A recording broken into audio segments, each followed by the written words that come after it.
Jennifer, puppy, 9-week-old Maltipoo. Bori, I think, is that right? Bori, that's so cute. Okay, so really bad separation anxiety. She's been trying crate, she's been trying playpen, so it is just constant howling. She's making sure that the basic needs are met during the workday, or at least trying to. Feels like she can't accomplish anything, can't have a meal, can't take a shower, just constant crying and carrying on. It can be really, really tough. You got to understand these dogs are plucked from their siblings, and then they have to learn how to be alone immediately. And the reason we say that is because if you give them access to you, which you haven't had a choice but to do, I understand that, but when you give them a lot of access to you, then they never learn how to be alone or be independent. But there are definitely some puppies out there that are harder than others.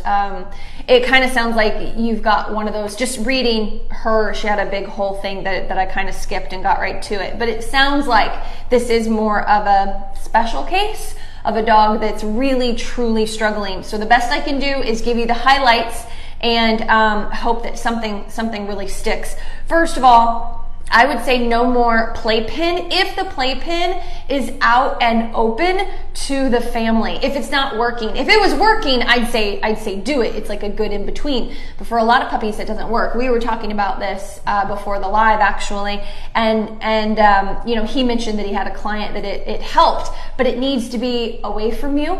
So maybe your puppy will do better with more space. Maybe a bathroom, maybe a laundry room, but not have sight of you. So that's just something to try. You really just never know. And then as far as your crate goes, make sure it's covered, dark room, fan, play. Instead of playing like the radio or music, why don't you try turning on the television? Maybe there's a TV. Turn on the TV and find a sitcom that can play. Or if you have cable, one of those Nick at Night kind of shows where they run a lot of sitcoms. It's a lot of people talking. It's not usually a lot of drama. It's just a lot of people talking and goofing off and a lot of activity. I've actually found that can curb some. Also, there is, if your puppy is not a chewer, I had some success with this a while back with a puppy that struggled, is a heating pad underneath the blanket and a dog bed. And you have to make sure that your puppy's not at any risk of chewing, but sometimes that warmth that they're missing from their family can really help. We also use, what are they called? Those little dog toys. Things, yeah. I never remember what they're called. Ricky, help us out. What's the dog thing called? What are they called? They're these little dog toys that you can actually put We're grabbing one for you guys. You'll see it in a second. You can put a little heating pad in it and a heartbeat. There's like a little heartbeat you can put in there that's really useful. Sometimes the dogs just chew them up and pee all over them and then don't use them, but it can help transition for the really difficult cases. It looks like this. And this is a little heartbeat that goes inside and it actually, bumps. And they come with a couple different heating pads. What does it say right here, Ricky? Yeah. By Smart. So these are the heat pads. I think the company name is Smart Pet Love, Pet Care with Heart. And it comes with like little heat packs you can get that go inside of it. So it's like literally like a little litter mate that they're laying next to. Sometimes it does help for really young puppies. I have a couple clients that have tried them and they loved them. Not so much for the older, like he said, but 9 weeks old, it might really help. The other thing is, and I know this stinks, but don't hold your puppy or coddle or anything like that. Like you can reach down and pet your puppy calmly, but don't do snuggling or holding, or it's going to make it impossible for your puppy to be able to have a confident individual life away from you until the puppy gets over this hump. And I know that stinks. That's going to be a big part of it. Genetically, it sounds like genetically your puppy is going to struggle more with anxiety. That's just the way it is. It's not anything that you caused. You barely had your puppy. So I'm just giving you the things that you're going to have to kind of go above and beyond to try to help your puppy learn how to cope.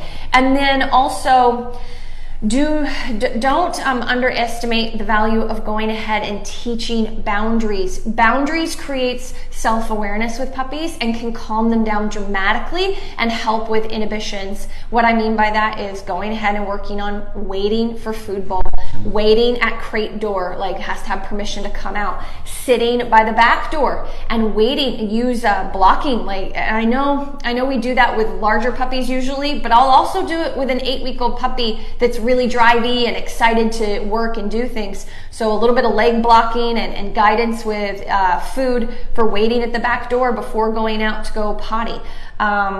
Things like that, go ahead and start teaching ASAP, because those inhibitions are really important. They still have them. Their siblings and hopefully their mom taught them some inhibitions on how to play, how to respond to feeding time, things like that. And so sometimes when we pull these puppies in our home, we kind of have them live in a bubble and we get rid of a lot of that stuff until you get training, and then you try to add them back in. So I would just say, Jennifer, to make sure you're doing that kind of stuff already. Work your puppy slowly. So instead of like, please sit, good, puppy come, yay! It's like more food lure and lower key energy. Place, sit, good, puppy come, sit, just be lower key and slower, because when you work slower, you're not tapping into excitement so much, and it can be more mentally draining for them. Do you have anything else? It's a tough one. That was a lot, but it was good stuff. One thing I want to mention is when you're doing the leg blocking, that we call it body blocking. It's a form of spatial pressure. It doesn't mean that you have to like hit them with your leg. It just literally means you don't just go shh, we're on live. It means that you step in front of them when they try to cross that boundary, and your body becomes the boundary. So when they try to pass you, you step in front. And here's the big one. Bethany kind of covered it with the other stuff, which is be calm and relaxed. Because if your puppy barks at you and you're like, no bark, you're feeding into the energy. It's literally no, and you're waiting. They bark, you just ignore it. You're like the epitome of calm and neutral. Eventually the puppy's like, why the heck isn't this working? Yeah. They back off and sit, and good. And then you walk out and I'm like, whoa, mind blown. You've created a connection and understanding with being calm and waiting. And maybe, just maybe, they'll transfer over the crate a little bit more, and it'll feed into that calm dog that you're looking for. And you can do that if they're constantly trying to jump on you and stuff like that too. Like when Sparky gets annoying and gets really close to me, I'm just like, Sparky, at least I don't have a COVID shot this time. Yeah. Just like settle down. But anyway, you want to claim space. See? You want to claim space. And then one quick thing, honestly, at the end of the day, just try this once or twice. Pet corrector squirts out air. Your puppy is on the younger side, but you can just try it on the outside of the crate, or just hey, and walk out of the room. Just tap the crate, see if that works. If it doesn't, don't do it 20 times a day. Your puppy is clearly not sensitive and the anxiety is too big. But sometimes you can interrupt the cycle of arousal and they'll just go, what was that? You're disagreeing with the behavior. And they'll settle down. Mm-hmm. They'll settle down. You're basically telling them you don't like it, cut it out. And if it quiets them down, awesome. If not, we'll find a different solution for you. Yeah. Good? Yeah. All right, we're going to move on. So Amber says, thank you for responding to the question last week. Wanted to follow up. We're definitely making progress. We're about halfway through the week of ignoring the barking. She still barks at the roommate, but it's shorter amounts of time each day. She's not triggering every time she hears a door open anymore. So really good stuff. Thank you so much for the update. I do want to make a quick tweak though. If the roommate is there alone with the puppy, yeah, just ignore the barking. But if the owner is there with the puppy and the puppy barks, try to snap the puppy out of it. Hey, cut it out. Come, sit, place, good. So if the owner is there, definitely address the barking. But if it's just the roommate, yeah, go ahead and keep ignoring it for now. Like puppy's not even there. I know it's tough. And then anyway, just for anybody watching, if you wanted to rewatch that, I think we have part 1 up, but you can watch that. But we talk about how they're going to use food and stuff like that, but they needed like a cleaner slate. Like, let's stop putting pressure on the puppy. And that usually goes a really long way, kind of playing hard to get and things like that, and helping the puppy feel more comfortable. So anyway, nice job, guys. Nice job. Let's go with some of our shorter ones before we get to the long one. Fine, whatever. Okay. Thank you. All right, and this is from Maria. How do I stop my puppy from humping? I do not see a age or breed, so we're going to kind of just give you some more generic information. I'm assuming anywhere between 4 to 6 months old. See that bump she had? I can't even say because I've been so not PC. I know, you can't. I can say it. He's not allowed to say things. Now, when she does the block, the puppy is going to be less motivated to hump you because you're basically, it's a bump. Because you're basically telling the puppy like, hey, respect my space. In the same way that they want their space respected, you're teaching with that bump and that spatial pressure to kind of back off and give you some room. However, sometimes it doesn't work. Motivated pup, they might just go the other side and hump you from the other direction. You gotta mean it. Yeah. Where's your believability? Put a leash on too. Oh, yeah. Because sometimes just pushing that leash away and then stepping in firm, you have two forms of pressure. You have that, hey, back it up, versus a leash as well. And they're like, whoa, these guys are crazy. Yeah. I don't even want to hump them now. And that understanding kicks in. You were the leader. You were their alpha. Are you the leader? So make sure you are the leader. Yeah, so Sparky gave you what to do in the moment when it's happening. What about the rest of the day? Like, what are you doing to show that dog shouldn't disrespect you in that way? Because here's the thing: it can be dominance. It can be, and dominance is not a bad word. It's a bit of a buzzword. I'm not going to get into it, but it can be a really just natural part of an animal, or people too. Some people are more dominant than others. Anyway, not to go down that rabbit hole. Don't get into the buzzword. But it can also just be arousal. And so they see you as excitement a lot of times. That's where there's a lot of relationship base. And then they do that. Dusty, my 11-year-old border collie, if we wrestle, not very often, but occasionally, and I never did it in the beginning until he was already trained. Just have to say that. And every now and then he'll hump children. He'll herd them and then hump them. And so if I don't stop him, which I do, of course, but he'll revert to that with me occasionally when we're wrestling. And he gets a big no, and it's usually blocking. It's like, don't even think about it. And then I stand there and stare at him, and then we might just stop right there, or I might do a little bit more play, but I'll take it down. I'll take the energy down a notch. So we're still playing, but that's not acceptable because it is an excitement thing that happens with him. And so the rest of your day, what are you doing? Are you stopping at thresholds? Are you having him wait at his food bowl? Is he dragging you around on leash? Because that's not you walking with him or connecting with him in that way. How is your recalls going? There's just how is he in the house? Is he chewing everything? Is he humping the pillows? I mean, there's a number of things that you can target that aren't directly related to him humping you to make sure that you are being fair in how your relationship is with your dog. I see where you went with that. That was good. It doesn't come down to the moment. It comes down to lifestyle and life choices with your puppy. Yeah. Creating structure, boundary. Some are tough. Some puppies are tough. It is. It's true. Yeah, it's true. Yeah, really tough. I think I like my ideas for in the moment. Bethany's ideas is for a lifelong choice. A lot of what she just said will prevent it from ever happening because they already see that leadership. But you're going to have a puppy that comes to age. She mentioned arousal. When we think of human arousal, it's sexual. With a dog, it's not sexual. A lot of the time, it's just energy. It's stimulation. It's, I feel very excited. Coming to maturity. Very excited. Let me go hump my doll really quick, or my bear, or mom's leg, who's playing with me, and we're having a really great time. Doesn't mean sexual, it just means that he's testing that boundary most often than not. Yeah. Okay, enough about the wrestle. All right. Can I go to my long one now? Go to your long one. Just get the long ones out. Okay. Carol says she's been on here before. We have a 15-week-old golden doodle, crate train at night. He usually wakes up a couple times. It's no big deal. But now he is really starting to get into the habit of getting up really early and demanding to stay up and barking like crazy. May I add that the first time he did that, I let him bark for a while, tried to tell him shh, but I was engaging with him, so I imagine that didn't work. Finally, I couldn't take it anymore. He went upstairs and he was fine, but yeah, you don't want to create that habit. She even says that. She knows that was a habit. Sorry if you guys can hear that outside. We're right next to a busy street. Okay, so I would say 15 weeks old, and this is like a new habit that's been forming, kind of like honestly I mentioned with Jennifer, is try to throw in something that really interrupts the cycle of arousal. It just means cut it out. Like it's just hang and leave it alone, and just be firm about it.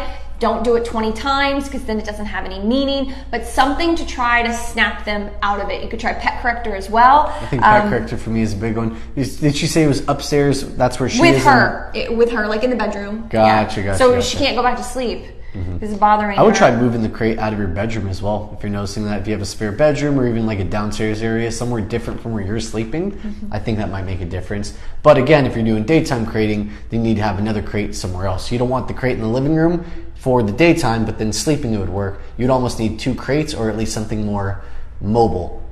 Though a golden doodle is going to be a big dog. It was golden doodle, right? Yeah, well, So you never know. It could be little. 15 weeks, it probably is probably about that big or so.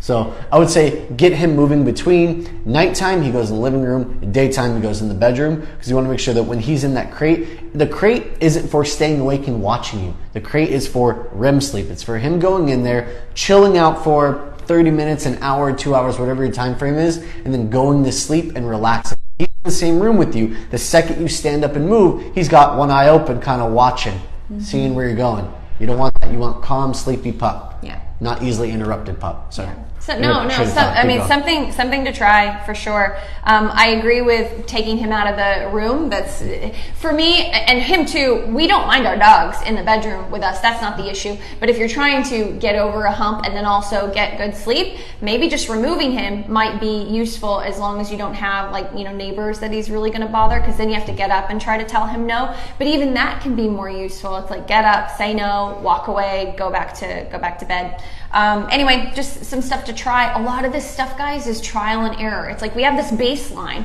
and then we can adapt, as we go. We have to. Then you can slack off with some puppies, but of course we don't get those questions. We don't get the how do I slack off with my puppy question. We get the more difficult situations. So try to keep that in mind when you're listening to our advice. Okay, you want to do another short one? all right. From Nohimi, how can I help my dog not be scared of other dogs? Age. Age, and take the pressure off of him. Making him greet every dog that he's afraid of might make him more afraid of dogs. So try just walking by other dogs. Bubbling out. Yes, bubbling out. This is the dog right here, and I'm going out and around, coming back to my path and walking down the side. And also just do some commands around other dogs far enough away to working them under threshold. Threshold is that point where they're so afraid that they no longer focus on you. You want to go significantly below that threshold, maybe 50, 60 feet away, where they're looking but they're still following food, and just build up their confidence and get closer and closer. Still avoid the dogs, and maybe find that one dog that they do really well with, and then make play dates with that dog. They don't Play have to dates, not play on a walk. Yes, 100%. Outside of the walking area, you want it to be in an enclosed yard where you trust and you know they're safe. But most dogs on leash, safe is important. Most dogs on leash are not going to do too well together. You have the occasional dog that you see on the walk that's friendly with everyone. Maybe you don't have that dog. That's okay. Don't force your dog to be friendly. Just make sure you have a happy dog, and maybe that's not going to be the most social dog. But I want to point out why he mentioned safe, but why and how, like really specifically how and why does your dog need to feel safe, or how do they feel safe? So the bubbling out is how they feel safe. We don't mean this casual walk across the street like no big deal. No, we mean that your dog, demo that again. That was great. It was great. Yeah, okay. Some drive behind that walk. Purpose, move with purpose. So your dog sees another dog, and you notice that they see the dog, and you can say let's go, you can say heel, you could say nothing. It's really just about the intentional move out and around and then back, like a horseshoe or a bubble, that teaches the dog that you control the environment. And so they don't have to be so nervous anymore. Also, try to always place yourself in the middle, especially with other dogs when you can. Other things like cars and stuff, they're not going to come up on the curb, so that's not as worrisome. But anything your dog is worried about, you want to try to put yourself in the middle. It makes your dogs feel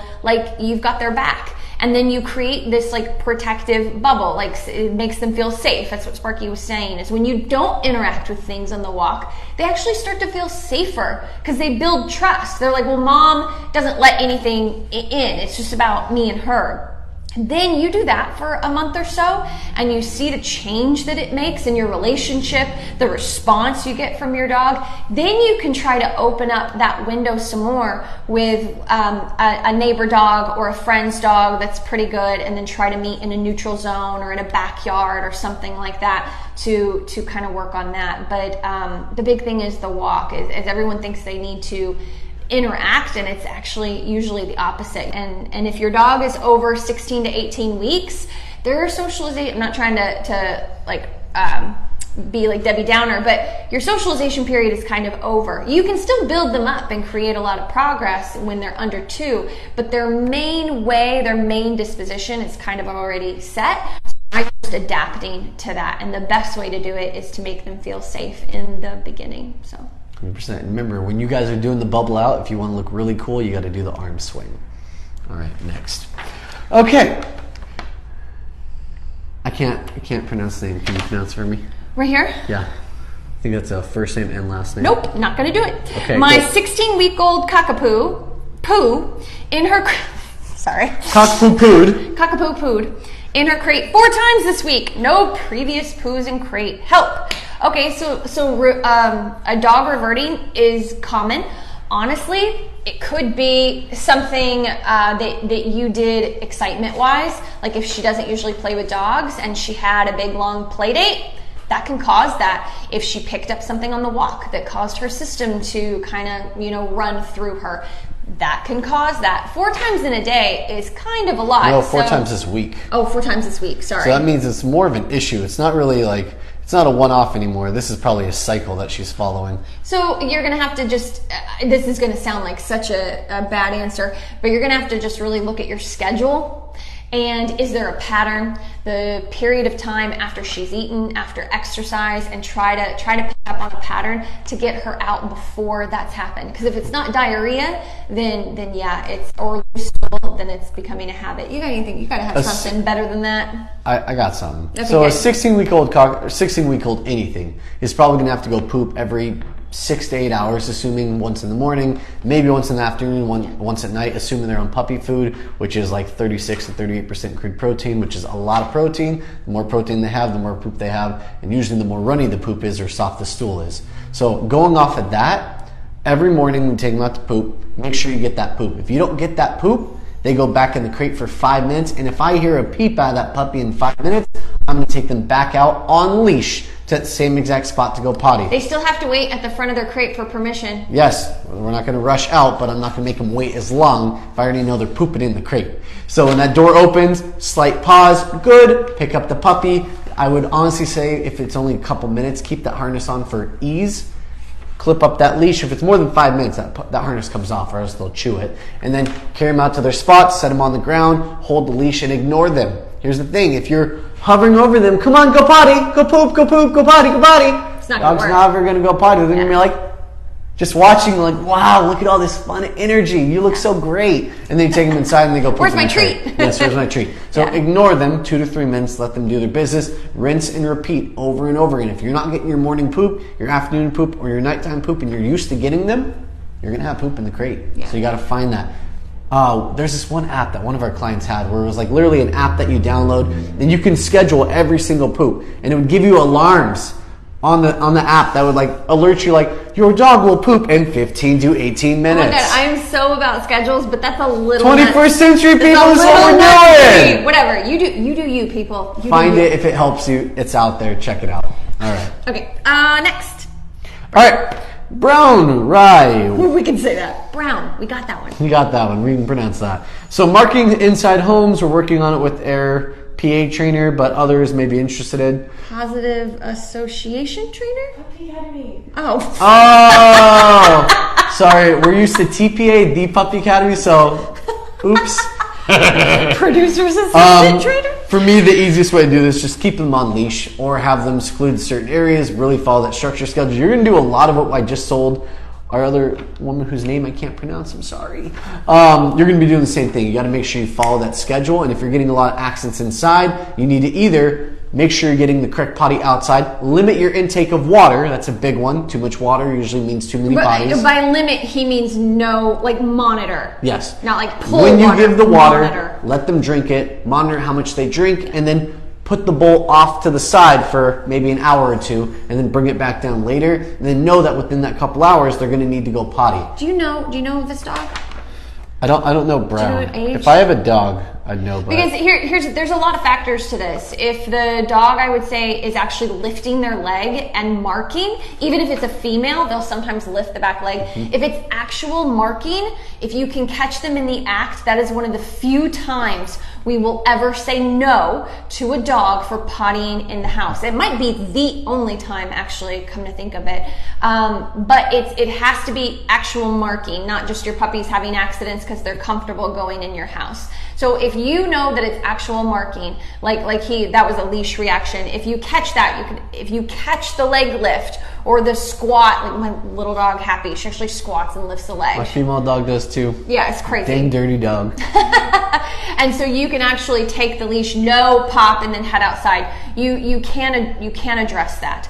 But if there's ever a moment where you don't have a leash too, you can just make a big show. Ah! Scare the crap. I don't know. That's what I did. Scare the crap out of the dog. I need a training video of that right there. It would sell too many of them. But you'd be all over the news. You also need to do everything else that we mentioned as far as the scheduling and the keeping tethered to you. And I know it's a lot of work. It's kind of a pain. I've had one marker before, and it's really tough to get them out of the habit. You know, Brown has probably sat in an owner lesson with me already and has been like, damn it. I gotta tie a leash to me. I gotta bring them all over the house. Yeah. Okay. Sorry, Ben. Sharbuck.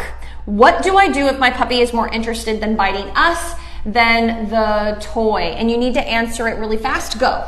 3-strike rule. First one, no. Redirect with the toy. That's not working. Strike 2, firm no. Step towards them. Back them off. Stand like a tree. Spatial pressure. Very important. If they back off, awesome. Stand there. Wait for them to get uninterested and walk away. Strike 3, no emotion. Even though you're frustrated because you're being bit, and just pick up your puppy. Calmly walk them to the crate. Put them in. Close it. Lock it. Walk away. Crating is never a punishment. So whenever you put your puppy in the crate, make sure there is zero emotion attached to it. All it is a moment where you say, I can't handle what you're giving, and you need a little timeout, you need a little break. Strike 4, it could be you. It could be you. Not always. I'm actually working with a doodle right now that doesn't matter how calm I am. She still uses my arm rather than the toy. So there are definitely exceptions. But we have noticed a trend when people are like, good job. And it's accidentally amping up their puppy and they're moving their arms too much. And so they follow the arms. And so you could try a ball instead of a tug toy. If you're using a tug toy, keep it really low key. You're just handing it over. And if your dog loves to tug, there's no reason to get excited, no high-pitched voices. Stay more neutral to try to teach your puppy how to target a certain part of the toy. The moment you're like, good job, oh no, good job, and you're moving and you're doing the high-pitched voice, it's pretty confusing for the puppy. And you may not know that you're doing that. And so by you, I'm not like this you. This is strike negative one. This is strike negative one, yeah. Stop the energy before you do any of my 3 strikes. Yeah. But maybe, honestly, maybe film yourself. Maybe try, so nobody has to see it, just set up your camera. I've had some clients, like Zoom clients, do that, and it's been really beneficial for them to see what they're communicating and they didn't mean to in the first place. With that being said, there are absolutely lots of puppies that still target arms. Roll up your sleeves. I absolutely do that when I'm working with puppies. But anyway, I told you to be fast, and then I took up the rest of the time. We have one more. We do? Yes, but I'm going to answer this so fast. We only had one pop up during our questions. More people ask questions on here. Guys. So how do you help with off-leash work with a 6-month-old lab puppy? Thousands and thousands of repetitions and muscle memory of movement, of move when I move, with the leash as a reinforcement. Then you wean off the leash on a long line, so where the puppy is dragging the leash. And then we honestly, when they get older, we use training tools to back it up. But I know that's a really short, simple answer, but thousands and thousands of repetitions at this age. There's no really 6-month-old dogs I know in the city that I would take off leash, even with training tools. Country might be a little bit different. Do you have anything to add to that? Or no. If your dog can do 6 months off leash, you're an anomaly. Yeah. And pat yourself on the back. You've done a damn good job. Okay. All right. Thank you guys. Thank you everyone for joining. Just a reminder, next week, Wednesday, 1 p.m. Pacific Standard Time. Yep. Love to have you guys. Please submit your questions online. You can do through Instagram. You can do a DM or a PM or what is it? It's DM. Don't you know? We can do a DM. And thank you guys for joining us. We love having you here. We love working with you. Bye guys. Bye.